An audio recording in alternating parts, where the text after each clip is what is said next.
The people that we spoke to in that camp, everyone said, please just tell the world what's happening to us. No journalists ever go there. It's never reported about. We will measure our success not only by the battles we win, but also by the wars we end. Right now, all eyes are on Washington. But who's actually watching Europe at the moment? Zelensky wants to make a deal. I don't know if Putin does. He might not. I don't know. 两岸同胞一家亲，谁也无法隔断我们的血脉亲情。 Israel and Hamas have finally agreed to a ceasefire deal after months of delicate negotiations. I'm Venetia Rainey, and this is Battle Lines. It's Monday, 10th of March, 2025.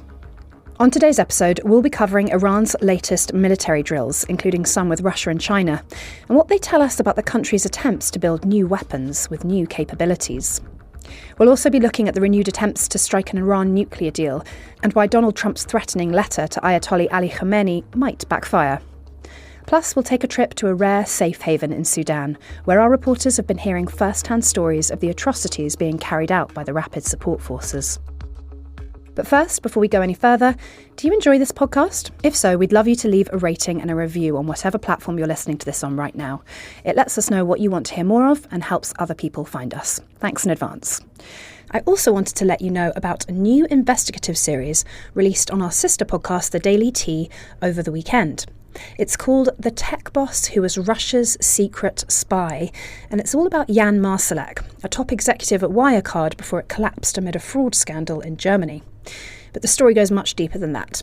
From a Bulgarian spy ring here in the UK to the Wagner Group in Libya, the three-part series is a gripping deep dive into a murky world of espionage, Kremlin plots, and political influence. You can find it on the Daily Tea feed wherever you get your podcasts, and I think it will be right up your street. OK, on with our episode.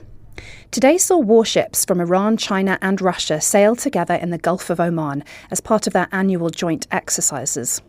The show of strength and military ties comes on the back of several months of other military exercises by Tehran that has seen the Islamic Republic show off upgraded kit, including a brand new aircraft carrier. These sorts of drills are normally shrouded in secrecy, but not this time.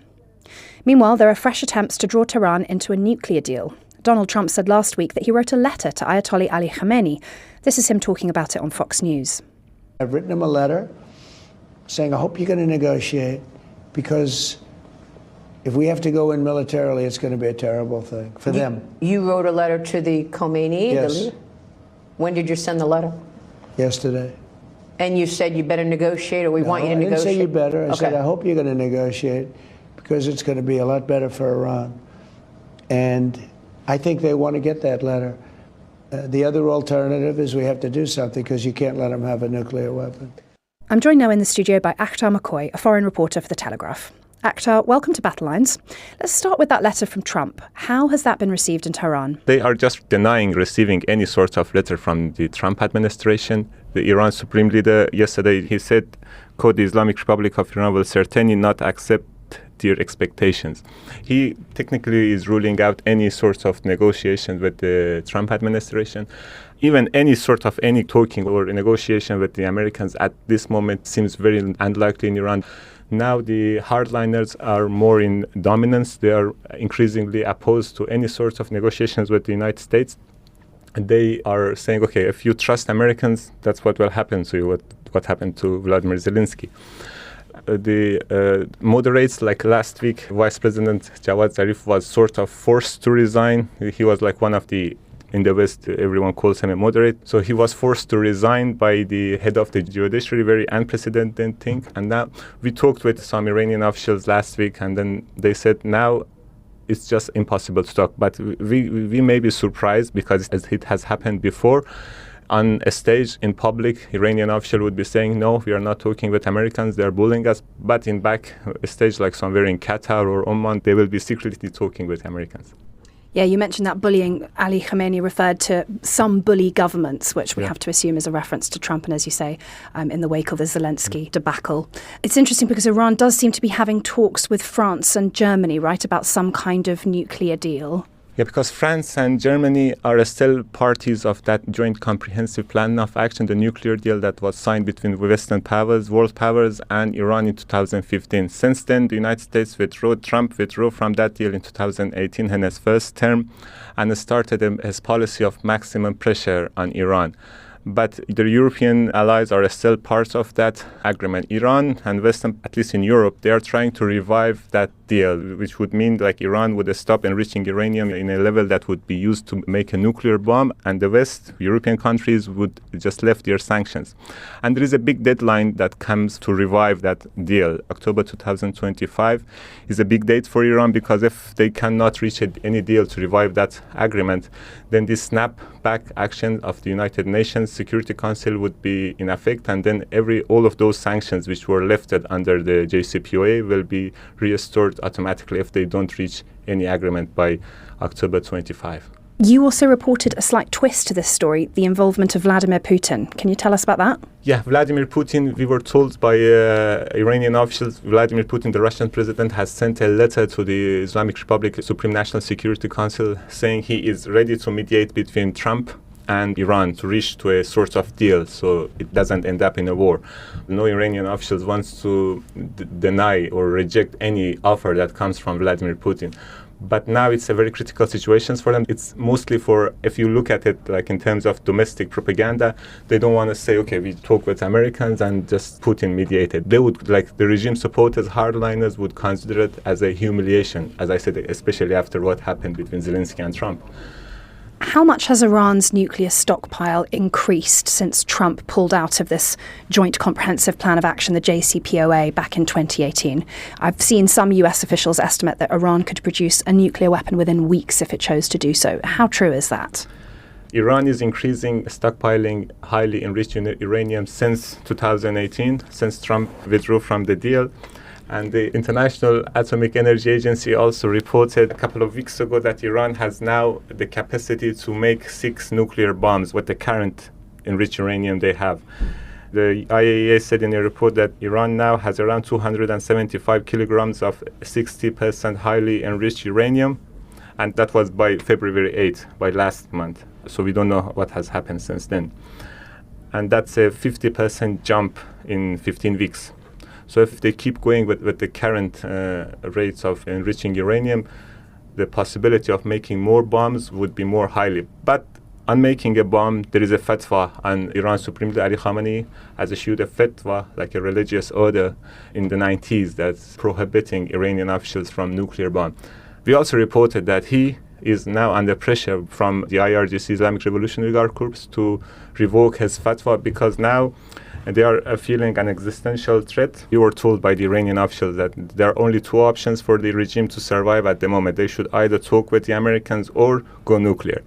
Both of them are forbidden by the Supreme Leader. So it's a critical situation, especially what has happened in the Middle East over the past year. That's clearly just one aspect of Iranian defence that we've seen being built up over the years. I want to also ask you about these military drills that we've seen in January and February. They're not that unusual in themselves, but what was unusual is that normally they're very secretive, but instead they received quite a lot of coverage. I just want to start by asking you, why do you think that is? It's to show power to the United States. On paper now, it's Iran's turn to retaliate for Israeli strikes, which just started last year. They had tit for tat for 4 times. And on paper, it's now Iran's turn to retaliate against Israeli threats. But since Trump returned to office, now Israelis and Americans are threatening to a strike. And Iranians are trying to show by these military exercises, and first they want to show their new equipments, their new military capabilities, to say, okay, if you attack, we have these to defend. So what stuck out to you in terms of the sort of new military capabilities or new kit? Over the past couple of months, there are 2 more important things that Iran unveiled. One is this drone carrier in the Persian Gulf. So now they can easily fly those suicidal or any sorts of drones from the Persian Gulf to anywhere in the Middle East. That's the Shahed Bagheri, is that right? Yeah. And last week they also unveiled a new drone, which they say is for surveillance and bombings. And it's first in the Islamic Republic history that a drone is powered by an engine of a jet. So it's jet-powered drone. On paper, in report on the state TV, they say, okay, it flies and it can return. But we never know if that day comes when there is something happening between the 2 countries or Israel, wherever. if that drone flies to this destination, if it will return back. Iran is using Shahed drone to do this sort of a suicide attacks, just go and hit somewhere. So we don't know if this new drone, JAS 313, is more sophisticated than the Shahed one. How much of this is being produced within Iran and how much is technology that they're getting from Russia, China, for example? So most of these drones are manufactured inside Iran, but the technology sometimes, in some cases, comes from mainland China and Hong Kong. Last week, the U.S. imposed sanctions on entities in Hong Kong and Chinese mainland, where they were accused of facilitating Tehran's accusations of parts of drones program. So the U.S. is imposing these sanctions on wherever these companies are providing technology for the Iranian drone missile program. But so far, apparently those sanctions were not very much effective, and then they are still making new, like the previous drones, and unveiling new drones. And then just finally, these military drills that we've seen launched today with Russia and China. Obviously, it's an annual affair. This is the 5th annual version of these drills. Why is it particularly significant this year? It's significant this year because Iran is in its weakest position since the Islamic Republic establishment in 1979. It has lost lots of its allies in Syria, in Lebanon, in Gaza. They never looked at their proxy groups to come and defend them, but they always looked at China and Russia to come and defend. Now, with the threats rising every day that Americans are going to attack or Israelis are going to attack, this sense of urgency is more, like it's increasing a lot, so they want to show, okay, we are friends with Russia, we are friends with China, and if you attack us, we have friends to defend us. But trust to Vladimir Putin is not very much inside Iran, mainly because he has delayed the delivery of S-400 air defense missile system, which is very crucial for Iran to defend itself from missiles of United States or Israel, but Putin is holding them. So he doesn't have a very much trust base inside the regime, but still they need him, mostly for propaganda, to see if something happens, Russia, China are defending us. Fascinating. Akhtar Makoii, Telegraph foreign reporter, thanks for joining us on Battle Lines.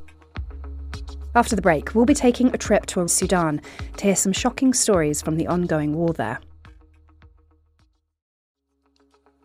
Welcome back.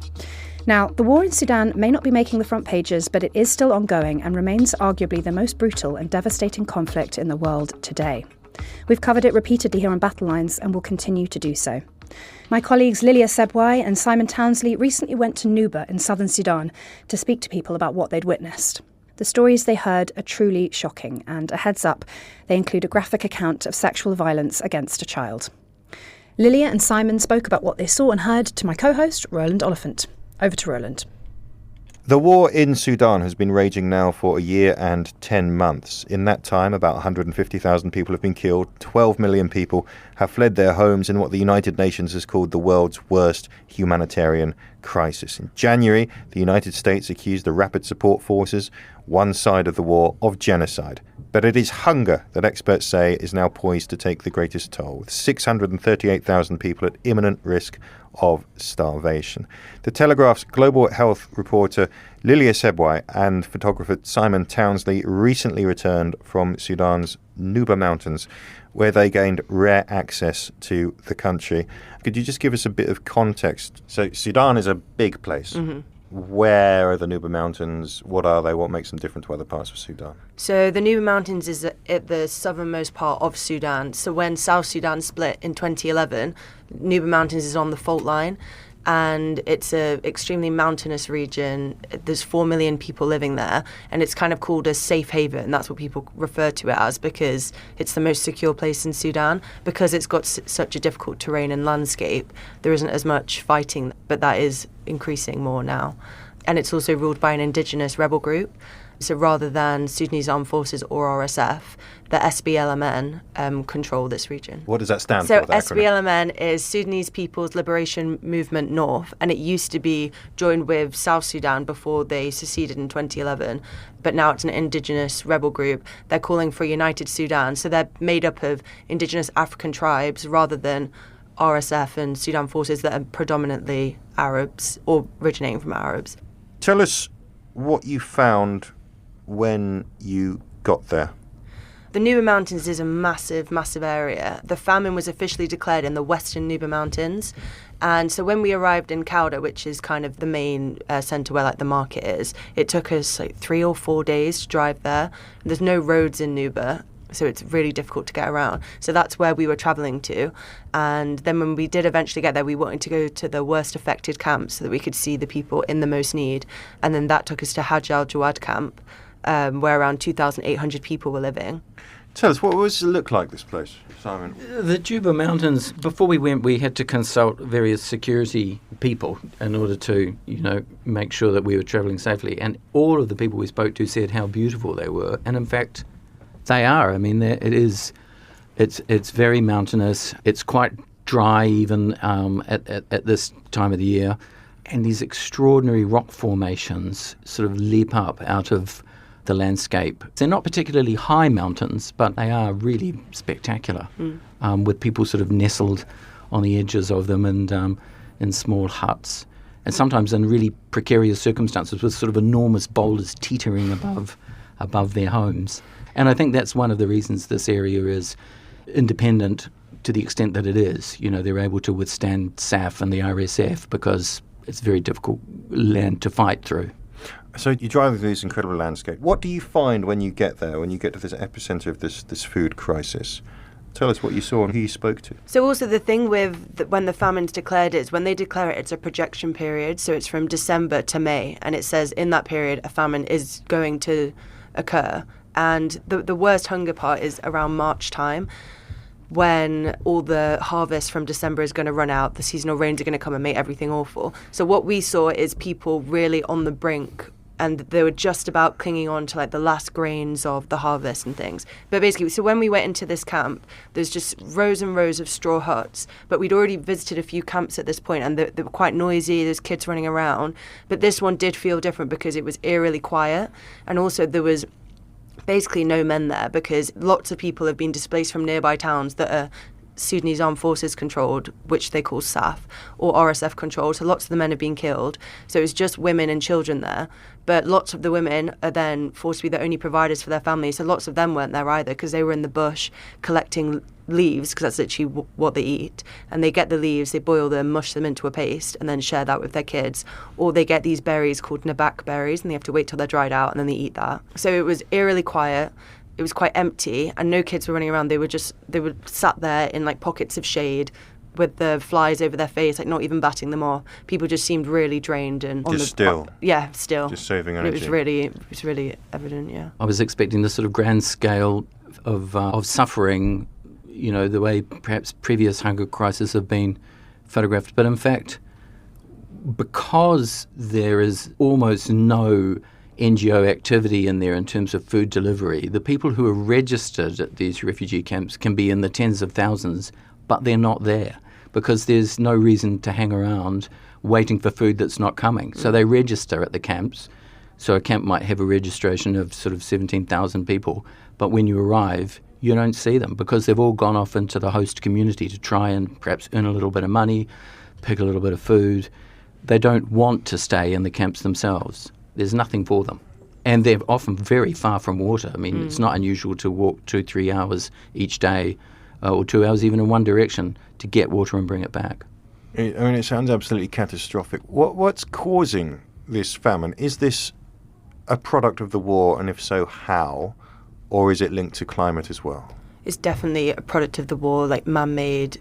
Because so the Nuba Mountains have been kind of sporadically fighting the government since 1983, and there's a real deep-rooted battle there, and the Sudanese Armed Forces are basically arbitrarily denying aid from getting there. And also this camp that we just described, 5 days before we got there, the Sudanese Armed Forces had actually come and looted it, and they'd burnt down like reams of these straw huts, which it can take them a week to make these huts, and that's the only thing they own. And they'd come and looted the stores, stolen bags of corn, all their reserves that are meant to get them through these rainy months, even nutrition supplies for children and pregnant mums. So that was just a clear evidence of how it's man-made. Tell me about who you spoke to. Who did you meet, and what did they say? The people that we spoke to in that camp, everyone said, please just tell the world what's happening to us. But also a thing that I found really moving when we were there was no one was really asking for things. They would tell us these traumatic stories about how they'd been displaced, how they watched their husband be murdered when they ran away with their kids, they haven't eaten for days. But then they'd say, thanks so much for even asking because no one cares about us. And that was like an overwhelming thing that everyone was saying because no journalists ever go there. It's never reported about. They've been through a massive war themselves like 10 years ago. And if you ask them what do they hope for, they look at you as if you ask them whether they'd like to go to the moon.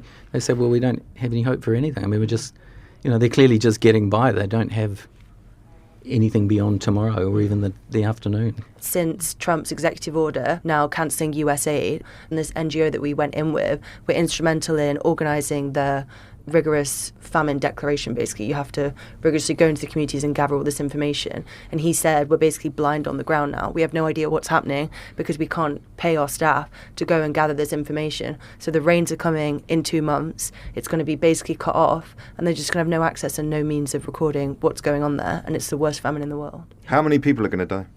Well, there's 638,000 in the famine zone, and that means that all of them are at risk. And if all the roads are cut off, all the rains, no access to food, lots of their stores have been looted, they're all at imminent risk of dying. The other story that you filed is about war crimes, particularly the crime of rape in war.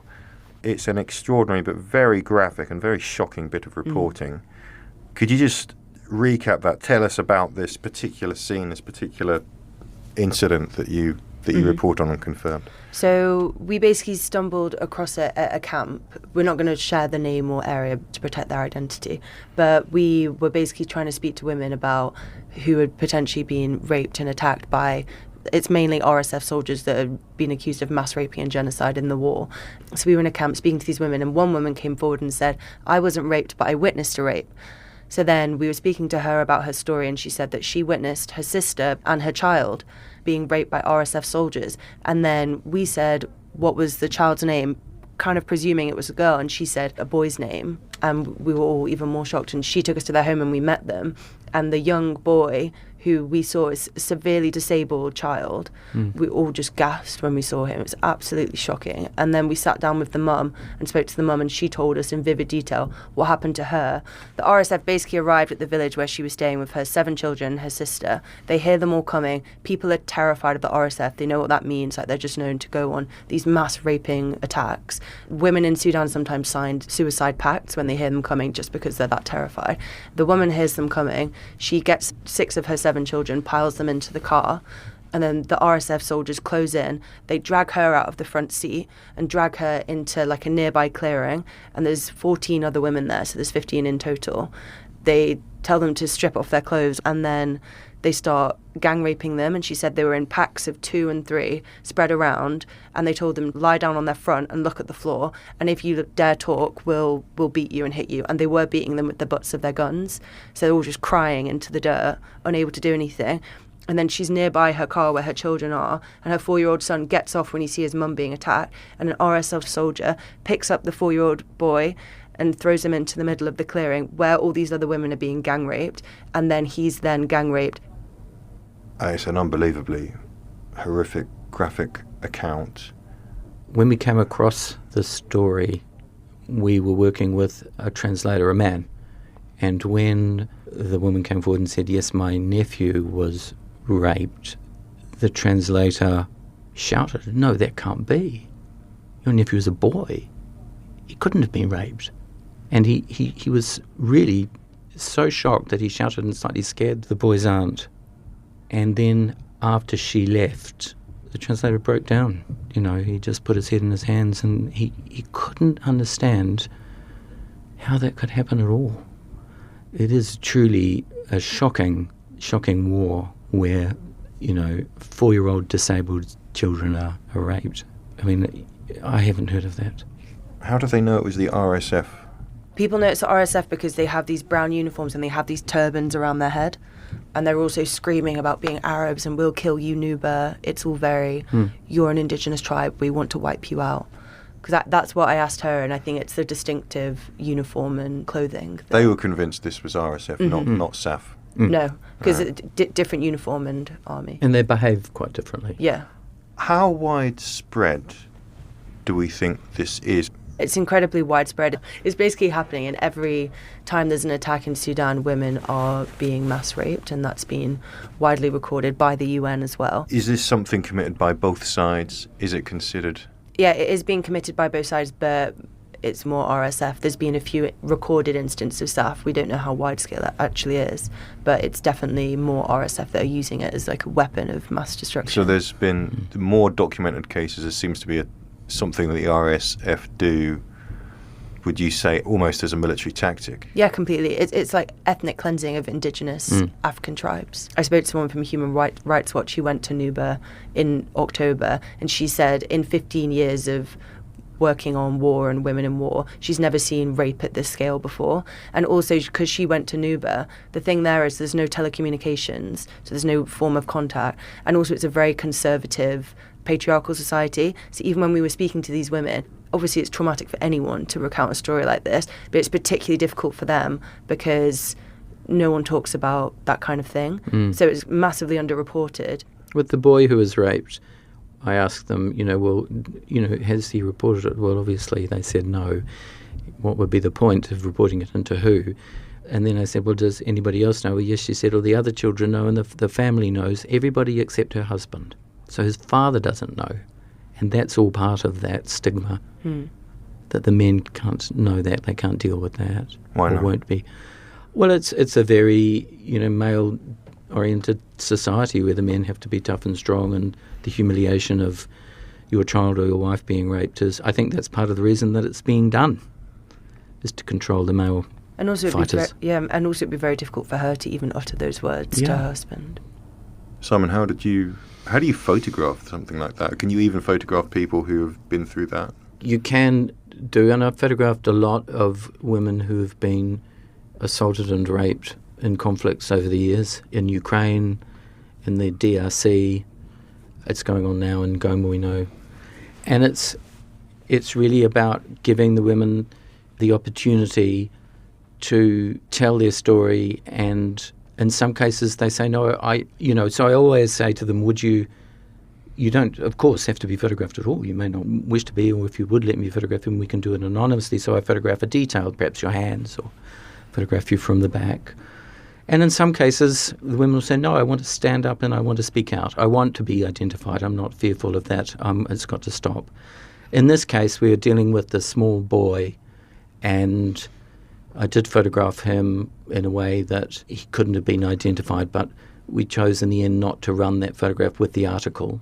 It's really difficult. You have to weigh up the desire that people have to tell their story and the right that they have to tell their story and to show what has happened to them and who they are, their identity, with their vulnerabilities and the possibility of something happening to them as a result of them inadvertently perhaps being identified, or someone coming across them even if they've agreed to be identified. So it's quite a difficult balancing act, and you have to just take it very slowly.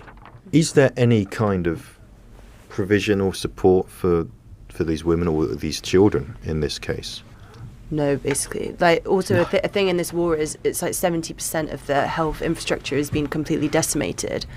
So like we said, there's no one for them to report it to. There's no help of aftercare. All these people were bleeding after the attack happened.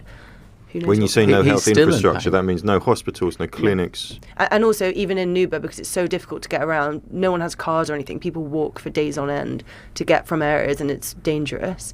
There's only 2 hospitals for the 4 million population there, and they're in Kauda, in the centre. And where we were in the famine zone, it took us 5 days of driving in a sturdy vehicle to get there. So and you're talking about a catastrophe with basically no international relief presence, from what you're saying. No. It's astonishing. Look, what we saw is nothing compared to what's going to come in a few months' time, because the IDPs, they're on the move, they're not planting, so there will be no harvest, so they will have no food in 3 months. That's it. And there are really limited shipments coming in. We witness desperate airdrops. The planes aren't even allowed to land. They have to throw the sacks out the back of the aircraft, and not most, but at least half of them burst on impact. This is United Nations airdrops? Or? Well, we can't mention the name of the NGO because it's not official, but it's not UN. No, it's not a UN agency. UN aren't doing anything. And that's it. That is the international aid that's going in. That's it. Just some planes dropping some sacks of grain. Yeah. Right. I'm a little bit lost for words. I mean, we're kind of accustomed to. I mean, I'm thinking back to things like the famous famine in Ethiopia in the early 1980s, which caused international consternation and band aid and all of this. I think it's a hackneyed phrase we often use in journalism, but we often talk about the forgotten crisis, the forgotten war, the forgotten famine. This really does sound like it has been completely overlooked. Yeah, it's not even forgotten. It's just overlooked. Yeah. It's not like we knew about it and then put it to the back of our minds. And also, the Sudan war is overlooked anyway, but this is like a periphery within the Sudan war that's already being overlooked. Like, it's Nuba Mountains. It's a rebel-controlled area within Sudan. There's no UN presence there. There's no camps. There's no aid getting in. They won't go in. No UN agency and most of the big international NGOs won't go anywhere without a sovereign government saying it's okay.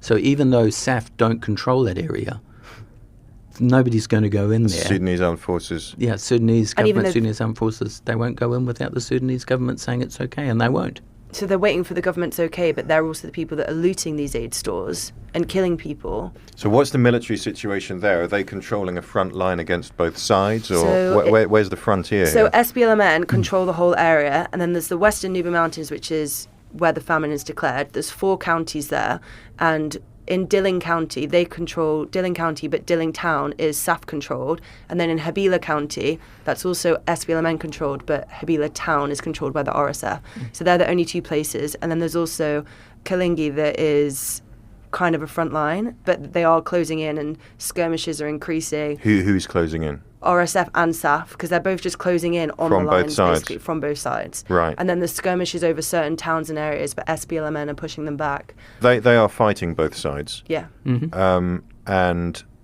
are civilians able to move between areas across the front line? Women and children, but men are all killed because they don't want them to join the SPLMN forces. And also, SPLMN, they wouldn't tell me how many people were in their army. They said, it's far too confidential, we can't tell you that. But they said that people only join when they're about in their 40s. They're not letting like 18-year-olds join, they have to be older.